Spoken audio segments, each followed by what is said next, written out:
So hey guys, so I have tried I moved my mic down a little bit.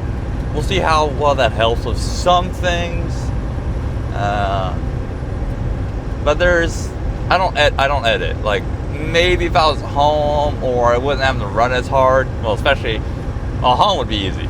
But if I wasn't having to run as hard, because like these loads on average are 3,300, 3,500 miles a week, so I'm doing like 13.8 to 14.8 a month, usually closer to mid 14s by the time in a month. By the time it's all done with the pickups and the actual load, and if I go to Portland, I got to get up to Kent, for example, and I got to do pickups so somewhere either in Portland or yada yada yada,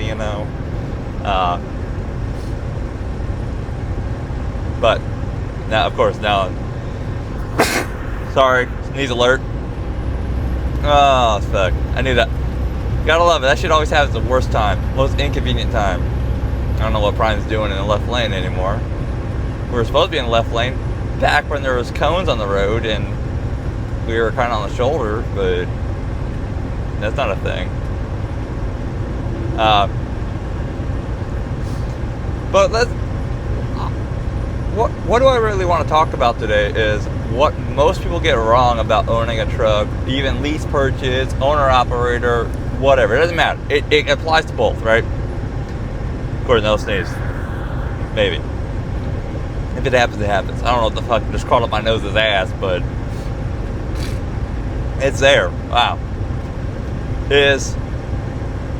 You won't make more than a company driver right away. That's end game. That is the end goal. And what I mean by that is, too many people think also, like for those who want to go back and see all the revenue I was bringing in from these loads, right? Big numbers. And you can take away, your expenses from that and be like, oh my God, I have $4,000 left. Oh my God, I got $3,000 left, right? Whatever. I'm just using example numbers, right? You didn't make that. The truck makes that. Your company makes that. If you're actually serious, you want to be successful and make it to, where you actually have paid off truck, trailer, money to take care of repairs. It's not always easy, but if you want to make it there, truck comes first. So your company makes all the money, then the company pays you. Your truck pays you. That money isn't yours. Or that's a lot of, like right there is one of the many, many things that people get wrong. So like for me, I pay myself a salary every week. I gave myself about a $1,200 increase this year a month. Not much, right? Like I'm only paying myself $1,750 a week. It's not a lot. We'll see what happens going into next year, if I increase it again. More than likely, I'm going to be doing some restructuring because I will be probably getting ready to start actually, stop taking this home. I haven't paid taxes. Never have. Because I take advantage of deductions and everything I can deduct. But that's bad, too. That also shows that I'm not profitable.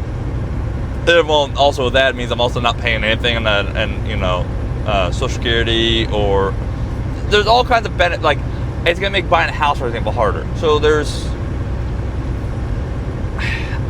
I'm probably gonna make myself a W-2 starting next year, but that's a different video. So there's that, right? Too many people think that all the money let's just say maybe they make the company makes $8K profit, $9K profit a month. And I hear too many times, I made $8, $9K profit. No, your truck made. You didn't make that. It's real easy to get in the mindset, you see all this money coming in, you spend it, and then you have nothing left. Okay, now there's that. As long as you have payments, you will have less home time. And there's always some different circumstances, right? Maybe you got a dedicated lane, or you got a dedicated loop where you're literally in and out. Like It's from your house or from your town up to a certain area and come back, like type shit, right? Or you get to go through the house. Like for example, me, I get to go through the house usually. This year had for the last couple of months going west, not so much. But for the first 4 months, I was able to go through the house both ways and sleep at the house. So I was getting one night each direction, so going west and east to sleep at the house. Which is kind of nice. I was getting, 4 nights. So yeah, 4 nights at the house a month. Not so bad. Now I could be home more easily, right? Like easily right now. But as long as you have payments, you're gonna have less home time. Your business should come first. If you're serious, business come first. Not to mention, if you go home, your payments don't stop, right? Now, if you got monthly payments instead of like weekly payments, and even if you have monthly payments, you can still do it weekly. But it's like, if you're paying it by monthly, you could either pay some of it ahead. You can make extra payments too. I mean, there's ways you can do it. But general practice is just sacrifice your home time early on to get the shit out of the way. And then I don't know, when you're finally debt free, there's no more payments, then take an extended time, right? But like even your house, let's say you have no payments, you still have insurance payments. I gotta zoom in. So I already need 3. There's also the other little headaches. Now, there's a few more headaches if you got your own authority, which I'm not one of those fucking gatekeeper guys that think you're not a true owner-op unless you have your own authority, because there is plenty of companies on here you can lease on to and still pretty much be independent. Yeah, and the only thing for example, I'm leased on, I can self-dispatch, I book all my own loads. The only thing I'm not responsible for getting is my insurance, my plates. I got my own ELD. I still pay for it, right? But I have my own pre-pass, I have my own toll pass, my own fuel card. You can still use your own fuel card, but use theirs. There's plenty of companies out here you can lease onto. I know 2 already, top of my head, that you could lease onto and self-dispatch. I mean, there's even big ones like Landstar and well, I don't know Mercer, but Landstar, for example. But some of them, not to mention, too many people focus on the 70, like, oh, you give up 70%, you give up 60%, 65%, or no, you only get 65%, you only get 70%. I'm saying that backwards.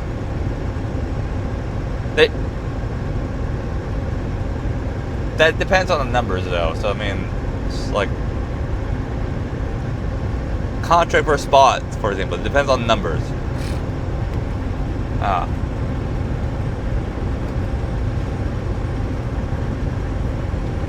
don't know. This is one of the industries out here where people like to gatekeep over everything. It's crazy. If you don't do it how they want or how they think it should be done, you're wrong.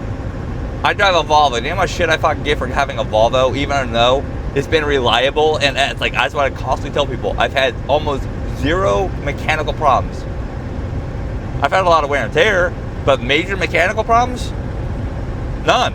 Even my brake, I had 1 breakdown, and that was a plug just falling out or getting loose over time from the road vibrations. The original mounting for it broke, and it's in the frame rails. I couldn't see it.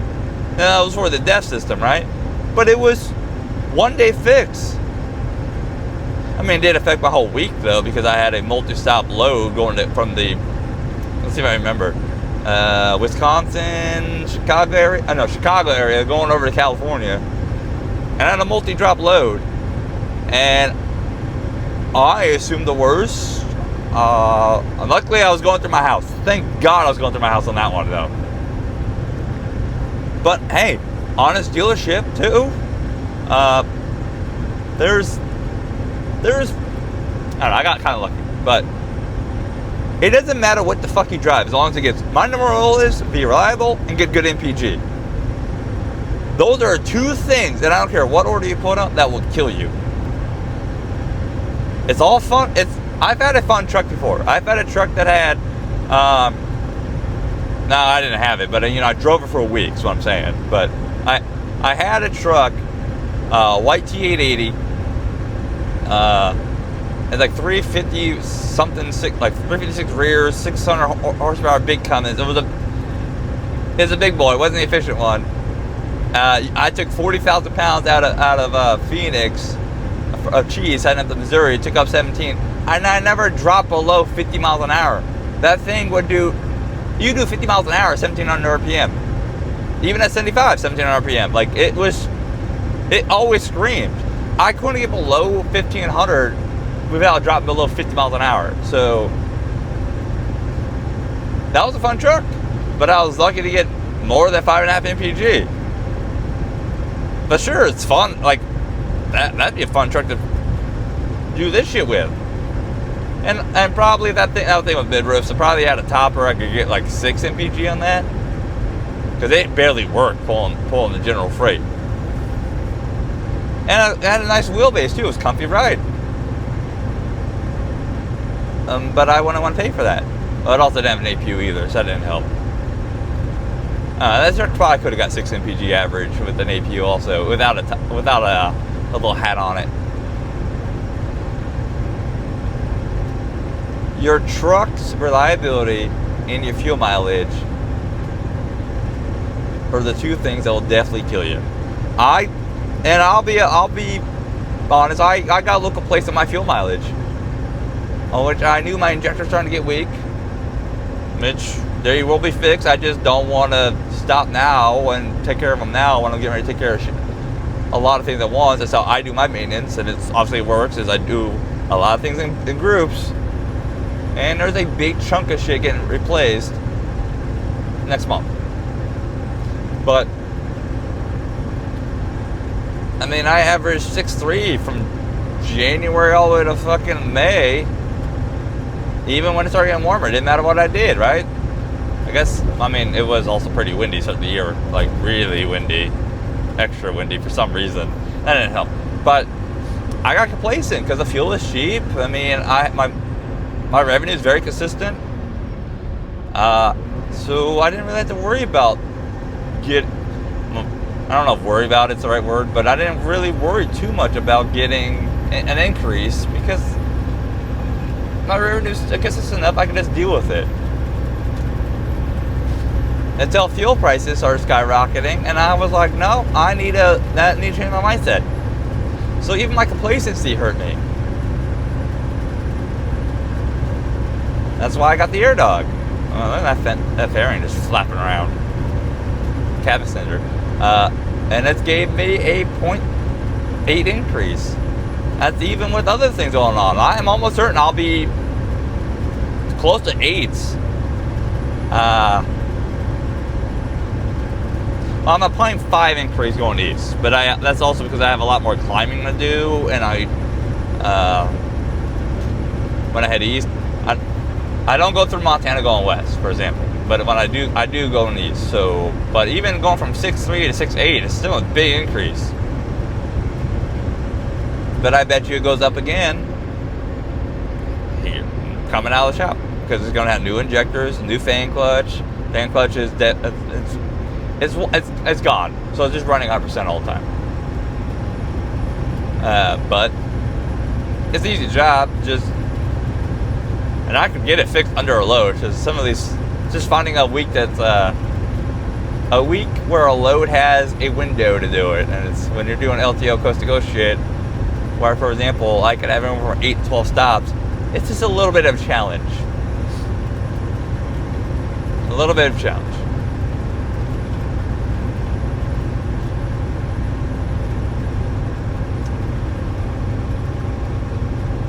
But it's mind-boggling how people will shit on you for doing everything right because of the truck you drive.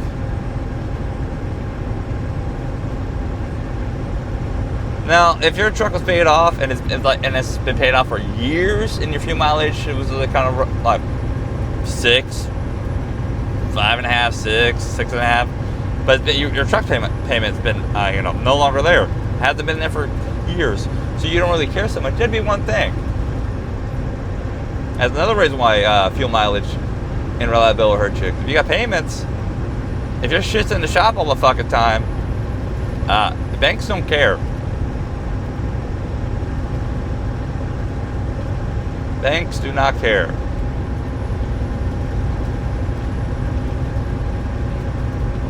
I'm kind of glad I didn't go out and get a truck during COVID. Kind of, in hindsight, I probably still would have, but I'm kind of glad I didn't.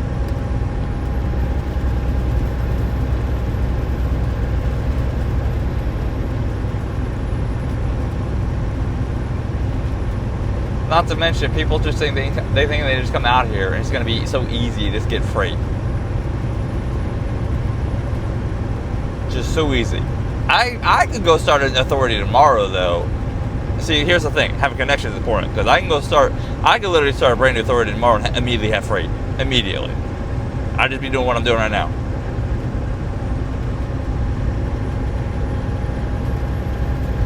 But most people won't have that. And especially with all the fraud and the capacity leaving the market, and a lot of the brokers that I used to pull on spot market, I'm hearing are no longer they used to be 6 months. Now they moved from 6 months authority to a year of authority. So they won't even they won't even look at you until you have a year authority.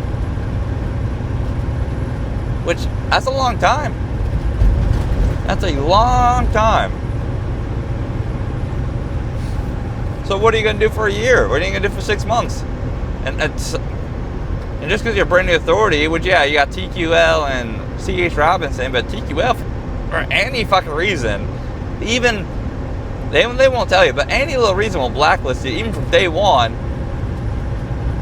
and then you can't hold them. But you have no idea why. They just say you're blacklisted, but they won't tell you why.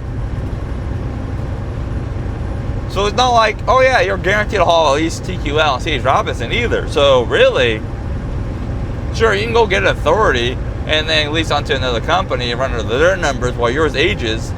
But you still need to have insurance on that too. So you'd actually have to be wise to have your own insurance too.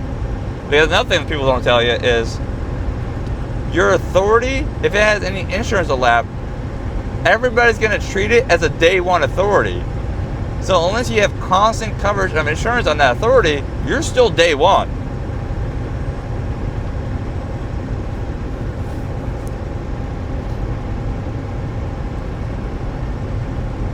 So there's a lot of things people don't tell you.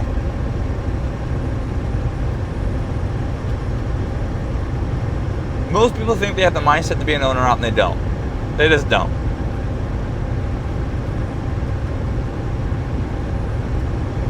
Now, sure, do I have all the freedom in the world I could want? To a point, yeah, I could technically go home whenever I want. When I fucking deadheaded from Houston all the way to the house, part of that was because the new trailer was just bought in Salt Lake City. Well, used, but new trailer. And I was over the trailer I had. But I also used it as an excuse to go home for, 5 days. I didn't have a company tell me no. I paid for fuel. It cost me 120 gallons of fuel to get up there. So it was like $450 or whatever the fuck it was at that point. I don't remember. It was Texas fuel that got me all the way up there. So it was cheap.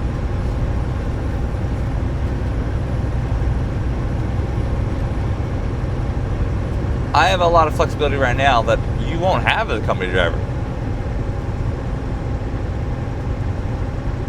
I could just take this truck and go elsewhere.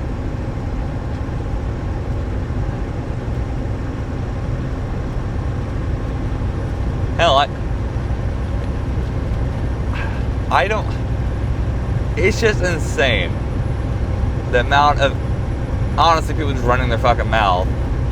And why? I don't know. Are they unhappy with their life? Are they jealous? Is it because they're just trolls? They're bored? I don't know. But it is always mind-boggling that people just do it. Not to mention, if it was as easy as they claim it is, then why don't they let you go buy a truck?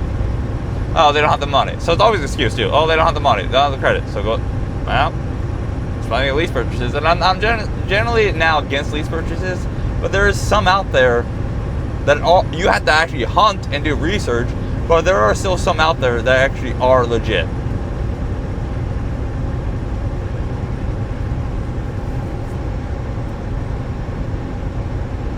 And how I've been running my business has me planning on expansion next year. Now, is it 1 or 2 trucks? I don't know. It's either 1 or 2. Which also, I still got to figure out a way to get trailers. But I don't know. So I'd like to start owning my own trailers instead of just leasing a trailer. Because I did buy that trailer a while back, but I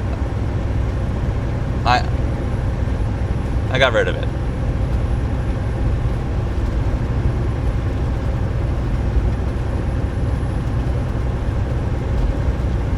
It is just mind-boggling.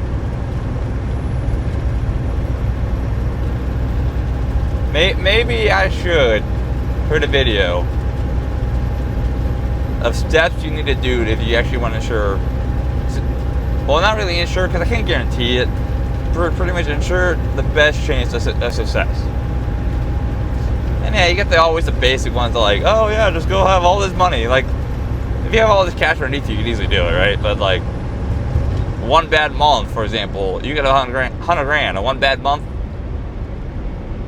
that money can be gone, for example. Like, you could literally have $100 grand, go out and buy used stuff for cash, 60 grand, 50 grand, 40 grand, whatever. Blow an engine, right? Blow it, and transmission goes out with it too. There's all kinds of shit. Now the chance of it happening is pretty slim, but it's not as like having both transmission and engine going out. But you know, it's not impossible.